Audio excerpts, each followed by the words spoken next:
Salut, c'est Clément de Mouvement Conscient et dans cette vidéo, je vais vous présenter 3 exercices que vous devez connaître pour non seulement construire un corps qui est fort, mais surtout un corps qui sait faire plein de choses différentes. Alors on va commencer par le premier exo qui est le straddle up, qui est un exercice vraiment génial pour toutes les personnes qui souhaitent débloquer leur grand écart facial.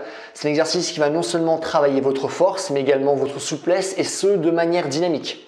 Alors l'exécution elle est simple, même si le mouvement soit compliqué, mais ce que vous allez faire, c'est que vous allez simplement vous mettre dans la position de grand écart, vraiment aller à l'amplitude complète. Et une fois que vous êtes dans cette position, ce que vous allez faire, c'est que vous allez faire des allers et retours en arrière par rapport à un support qui va se trouver derrière vous et qui va être petit. Ok ? Du coup, le but, ça va être simplement de ramener nos fesses en arrière.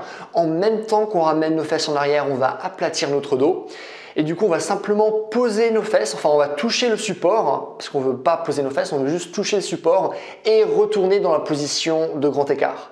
Si je dis bien qu'il faut juste toucher le support, c'est qu'on veut toujours garder une tension lorsqu'on va faire ce mouvement. Si on s'assoit, logiquement, ça va retirer de la tension. Et nous, on veut justement cette tension pour avoir suffisamment de gain de souplesse et suffisamment de gain de force. Ok ? Du coup, c'est le premier exercice.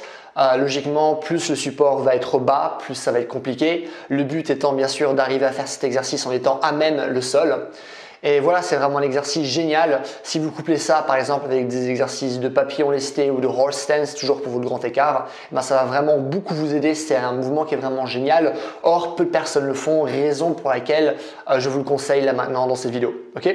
Du coup, ça c'est le premier exo. Le deuxième exo que j'ai envie de vous proposer, c'est un exercice qui vous permet de travailler votre dorsiflexion de la cheville, c'est-à-dire la capacité finalement à ramener votre pied vers votre tibia, quoi. La raison pour laquelle la dorsiflexion c'est ultra important, c'est parce que si vous êtes mauvais dans ce mouvement-là, vous êtes incapable de rester longtemps en position de squat complet. C'est-à-dire qu'aussi vous êtes incapable de faire des exercices correctement comme le pistol squat par exemple, ou même des variantes beaucoup plus dures comme le dragon pistol squat. Vous êtes incapable de faire énormément de mouvements au niveau des jambes si vous n'avez pas suffisamment de dorsiflexion. Raison pour laquelle c'est très important de la travailler si naturellement on ne possède pas beaucoup de dorsiflexion. Ok ? Du coup, un moyen de le faire naturellement, c'est simplement de rester longtemps dans la position de squat complet.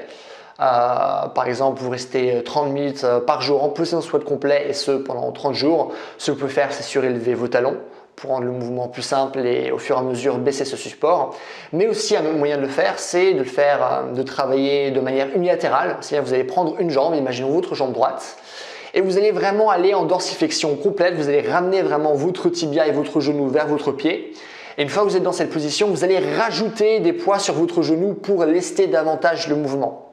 Du coup, il faut vraiment y aller progressivement, commencer avec des tranches petites, par exemple de 30 secondes, faire 4-5 séries de 30 secondes avec des poids qui sont petits et au fur et à mesure, vous allez passer à 3-4 séries de 45 secondes avec des poids qui vont être de plus en plus élevés.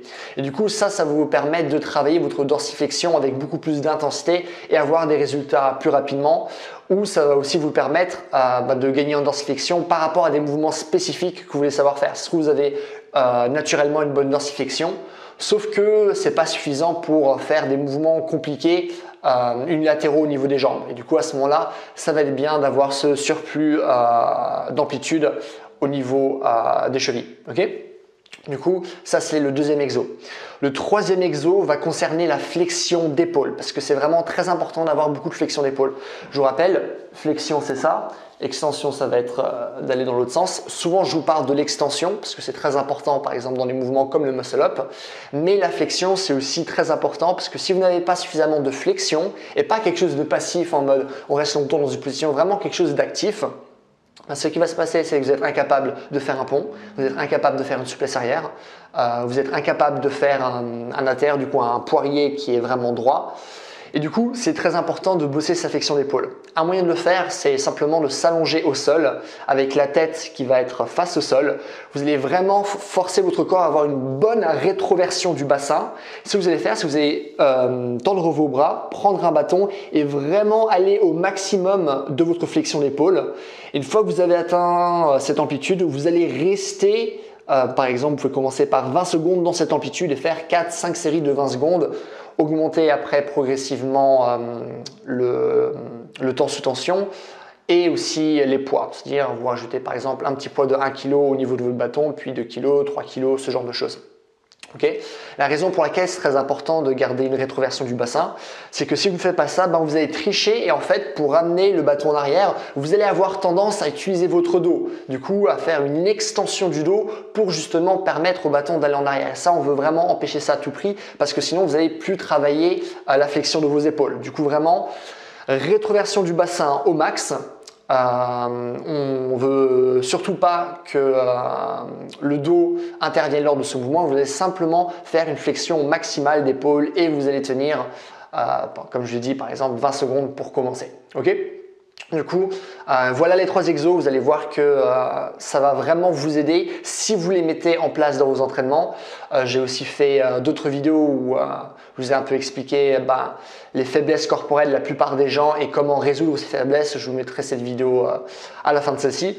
Mais du coup, voilà, j'espère que ça vous a plu. Si vous avez des questions ou des choses que vous ne comprenez pas, que ce soit des questions sur la vidéo ou sur peut-être la souplesse, la force, la préparation physique de manière générale, n'hésitez pas à me les mettre dans les commentaires. Je réponds à tout le monde comme d'habitude. N'hésitez pas à me mettre un j'aime si vous avez aimé la vidéo. Comme ça, ma vidéo sera mieux répertoriée, ce qui est vachement cool pour moi, puisque j'aurai plus de vues, plus d'abonnés, etc. N'hésitez pas aussi à vous abonner si vous voulez voir davantage de vidéos de ce genre et si vous voulez un programme qui prend justement en compte ce genre d'exercice, comment créer à la fois de la force et de la souplesse avec des exercices précis. Un programme où je parle du coup de force, de souplesse, de coordination, de vitesse, d'endurance, où il y a un programme d'entraînement sur 4 mois, mais où je parle aussi de posture, de douleur, de blessure, ce genre de choses. Vraiment un recueil qui est à la fois théorique, mais qui a aussi énormément d'exercices pratiques, vraiment une centaine. N'hésitez pas à aller sur mon site, c'est le premier lien que vous allez trouver dans la description.